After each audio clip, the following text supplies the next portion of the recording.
नाशिकचा बलात्कारी भोंदूबाबा कॅप्टन अशोक खरात प्रकरणानं आधीच नाशिक जिल्हा राज्यभरामध्ये चर्चेत आहे.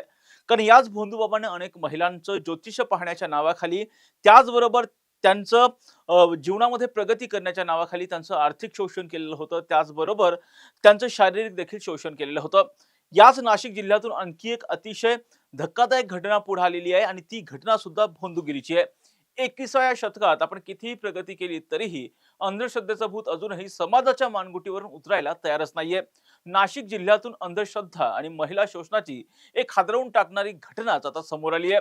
चहाच्या व्यवसायात बरकत यावी, दुकान चांगलं चालावं म्हणून एका संशयित भोंदूबाबाच्या संपर्कात आलेल्या पीडित महिला जादूटोण्याची भीती दाखवून तिच्याशी बळजबरीने लग्न करण्यात आल्याचा धक्कादायक प्रकार नाशिकमध्ये घडलाय.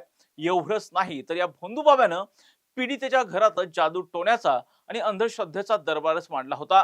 या दरबाराला विरोध केला असता पीडितेला अमानुष मारहाण करण्यात आली. अखेर जीव वाचवण्यासाठी पीडितेने थेटपणे पोलिसांमध्ये धाव घेतली.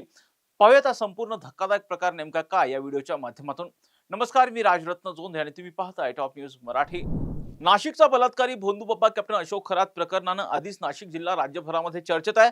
कारण या भोंदूबाबानं ज्योतिष पाहण्याच्या नावाखाली अनेक महिलांची शारीरिक त्याचबरोबर आर्थिक फसवणूक केली होती. सध्या हे प्रकरण एसआयटी कडे आहे, परंतु त्याच नाशिक जिल्ह्यामध्ये पुन्हा एकदा अशाच पद्धतीचं एक प्रकरण पुढे आलेलं आहे. नाशिक शहरामध्ये एका बस आगारासमोर 43 वर्षीय पीडित महिला आपल्या कुटुंबाचा उदरनिर्वाह करण्यासाठी चहाची टपरी चालवायची. पतीपासून वेगळ्या राहणाऱ्या या महिलेचा व्यवसाय पाहिजे तसा चालत नव्हता. या व्यवसायामध्ये पाहिजे तशी प्रगती होत नव्हती. त्यामुळं ती महिला आर्थिक विवंचनेत आणि चिंतेमध्ये होती. या चिंतेचा गैरफायदा घेतला दारणा सांगवी येथील यवन भानुदास गोहाड या संशयित भोंदूबाबानं. व्यवसाय वाढून देतो असं सांगत भोंदूबाबाने पहिल्यांदा तांदूळ मंत्रून चहाच्या टपरीत फेकायला या महिलेला लावलं आणि त्या महिलेकडून 3000 रुपये उकळले. हळूहळू फोनवरून संपर्क वाढून त्याने महिलेचा विश्वास संपादन केला. पण काही दिवसातच या भोंदूबाबानं आपलं खरं रूप दाखवायला सुरुवात केली. त्यानं आधी महिलेकडे शरीर सुखाची मागणी केली आणि त्यानंतर आपण महावितरणमध्ये नोकरीला असल्याचं खोटं सांगत लग्नाचा तगादाच लावला.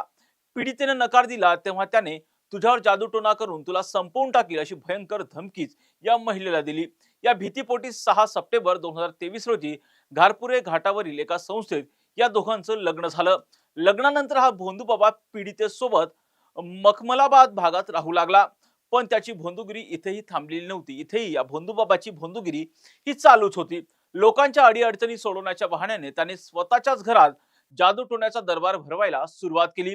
घरात चालणाऱ्या या अंधश्रद्धेच्या बाजाराला जेव्हा पीडित महिलेने कडाडून विरोध करायला सुरुवात केली, कडाडून विरोध केला, तेव्हा तिला बेदम मारहाण करण्यात आली. मारहाणीला कंटाळून महिला लहान मुलासह भोंदूबाबाच्या मूळ गावी म्हणजेच दारणा सांगवी येथे राहायला गेली. पण तिथेही या नराधमानं तोच उद्योग सुरू ठेवला. गुरुवारी रात्री या भोंदूबाबाने पीडितेला पुन्हा एकदा जीवघेणी मारहाण केली. भयंकर पद्धतीनं या महिलेला या भोंदूबाबानं मारहाण केली.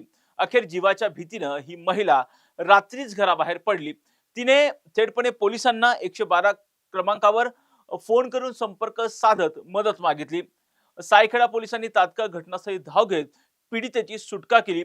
सध्या सायखेडा पोलीस ठाण्यात या संशयित भोंदूबाबाच्या विरोधात गुन्हा दाखल करण्यात आलेला आहे. पोलीस या प्रकरणाचा सखोल तपास करतायत. आपल्या अडीअडचणींचा गैरफायदा घेऊन समाजात असे अनेक भोंदूबाबा महिलांची सध्या फसवणूक करतायत. केवळ अंधश्रद्धेपोटी एका महिलेला नरक यातना सहन कराव्या लागलेल्या आहेत. सायखेडा पोलिसांनी या भोंदूबाबाला सध्या अटक केली असली तरीही त्याच्यावर यापुढे नेमकी काय कठोर कारवाई केली जाते हे पाहणं आता महत्त्वाचं असणार आहे. या प्रत्येक घटनांचे अपडेट आम्ही टॉप न्यूज मराठीच्या माध्यमातून आपल्यापर्यंत पोहोचवणारच आहोत. यासाठी तुम्ही पाहत राहा टॉप न्यूज मराठी, आपला महाराष्ट्र, आपली बातमी.